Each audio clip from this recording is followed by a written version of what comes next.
each day I've been putting my hand up, and each day you've answered the questions I had. And today I thought, we'll just see what happens. And what I did notice as I came from lunch to come here, that we didn't hurry, we didn't worry about it. We just walked straight in at perfect time, got the exact seat I wanted, and here I am. Because things are always working out for you. Yes. But more important, because this is of no consequence to them, because they can't feel exactly what you were feeling on your way to knowing that it would unfold this way, but you can. In other words, answering your question is always a delightful thing for us, because it's our way of rendezvousing with your powerful intention. And there is a certain confirmation that comes to you when your question is answered from afar like that. But when you have a deliberate intent and you have been measuring, as you were, your level of resistance, and then you have an outcome that is pleasing to you, you have a knowledge then that words, while they can confirm, cannot give to you in the way that the experience did. Yes, very good. Yes. And as long as you're here. Yes. I do have a question. At least one. I'm wondering if the food that Esther eats affects your ability to flow through her. In what way? Nothing that Esther does at this point hinders our ability to flow through, because she has practiced her open vessel long enough, and the power of your summoning is significant enough that there isn't anything that she could be doing that would hinder it much. Not in a noticeable enough way that you would notice. Esther can feel when she's flying high. She can feel when she's resonating with the height of the energy that is us. She loves that sensation of seamless translation, you see.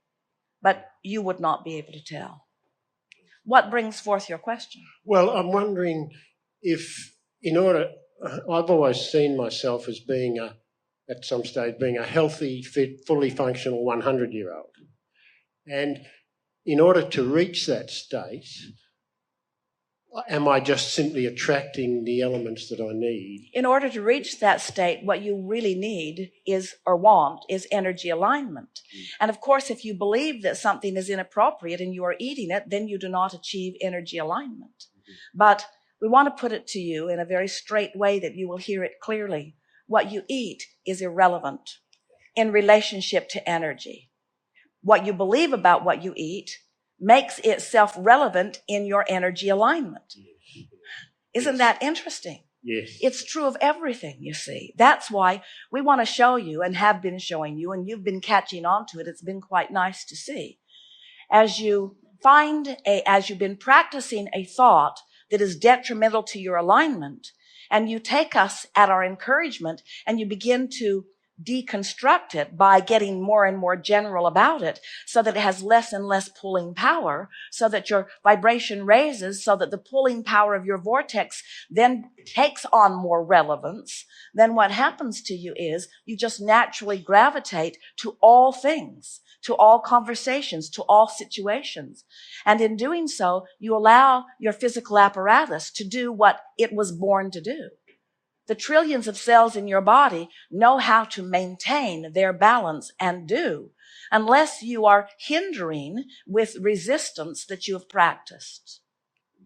So any health issues that I have, I've simply created an expression of the resistance that I've had at some stage. What you're thinking, therefore vibrating, the energy that is your point of attraction, and what manifests always matches. There's another way of knowing what's going on vibrationally before it manifests, and that is how you are feeling emotionally. But once it manifests, now you are often having a response to what is manifest, a noticing response.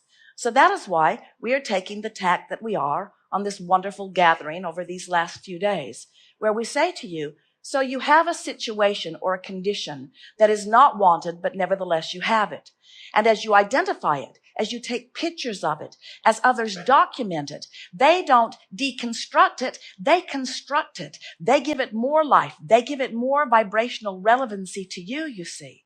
And as more vibrational relevancy is given to this thing you do not want, your point of attraction contains more of it, and more things that match it come to it. So the things to eat that encourage it occur to you. The people who talk about it are encouraged to you. Law of attraction brings to this vibrational center more and more to construct it further and further. And of course, the whole time you are constructing something unwanted, you are launching rockets of desire about what you do want.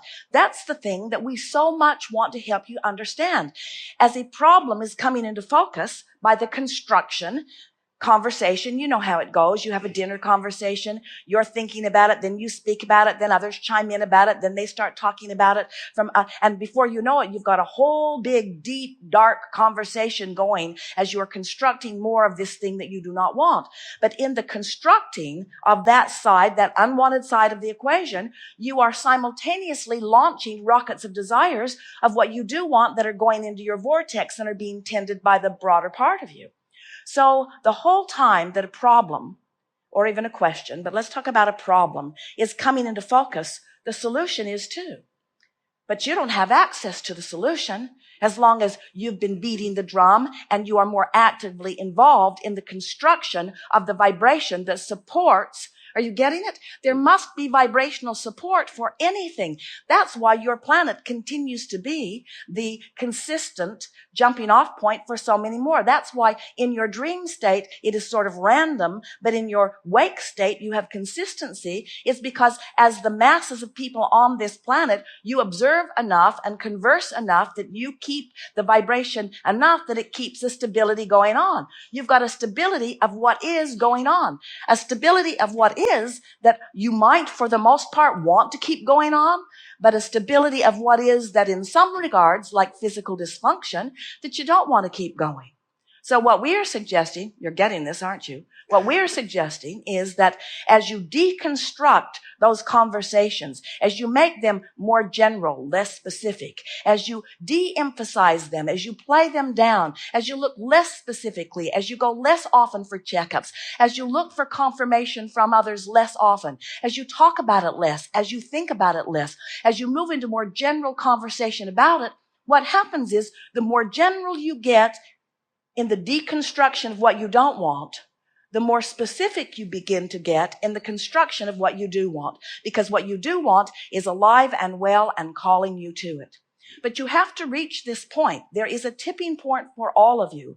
And that tipping point, when the vortex of what you do want, where the solution has already been created vibrationally, begins to call you and inspire you and affect you and show you manifestations, that tipping point is once you enter the vortex and you maintain your vibration in the vortex for a period of time. You don't have to stay there all day, every day, but you reach the point. You'll know you've reached the tipping point when it's annoying to bring up the conversation of what is not wanted. And you'll know who's on to this. You'll know who's good at it when you hear them try to generalize everything negative that you say about your issue. When you say, oh yeah, I have this thing. Would you like to see it? They'll say, no, not really. When you say, I've been wondering what it is, they'll say something like, oh, well, stop worrying about it. They'll say something like, I wouldn't give my attention to that if I were you. Please pass the bread and butter. And then you say, I'm not certain that bread and butter is really the thing that we should be eating. Are you? And they'll say, what time is it? And you'll say, I'm not sure we should be eating these certain things. And then you look around and you notice that there are all kinds of people eating all kinds of things.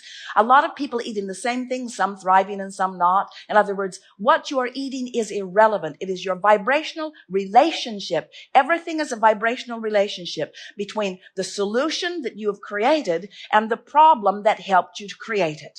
So when we're talking about deconstructing thought, we're talking about generalizing the negative and emphasizing the positive. But here's the interesting thing about this.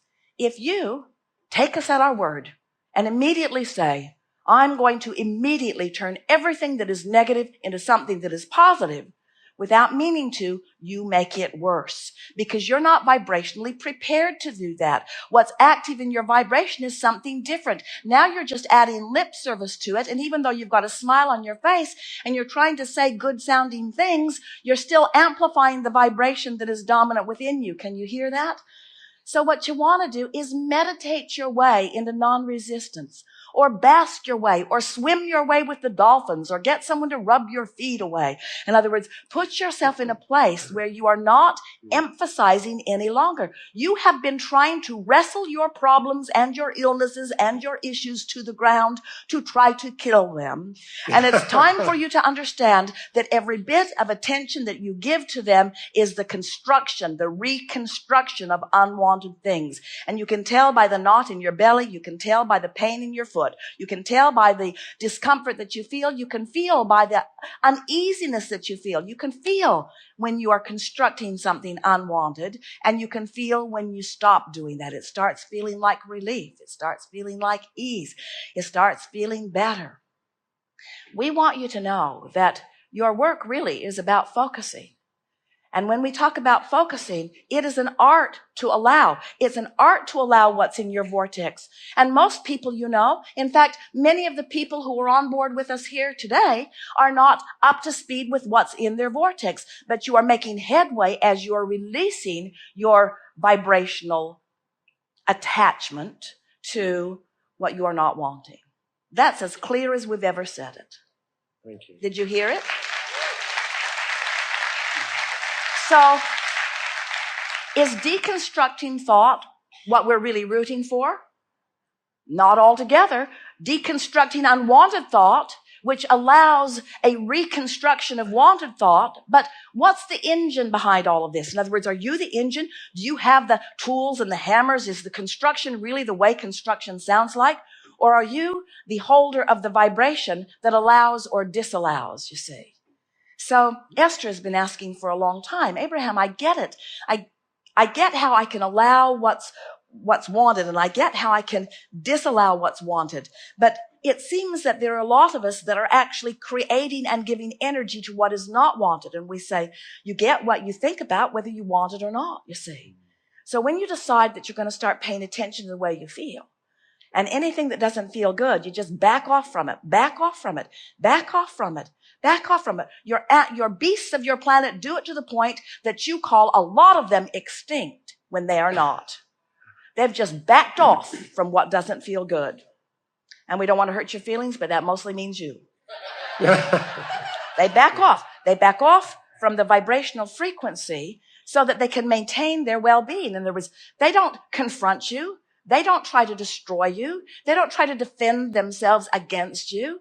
They withdraw their vibrational frequency and attention from what is not wanted so that they can maintain their alignment with source, so that their connection to their broader perspective, so that their instincts will carry them to the zestful life that they've come forth to live, you see. And you are the same. Thank you. Yes, indeed.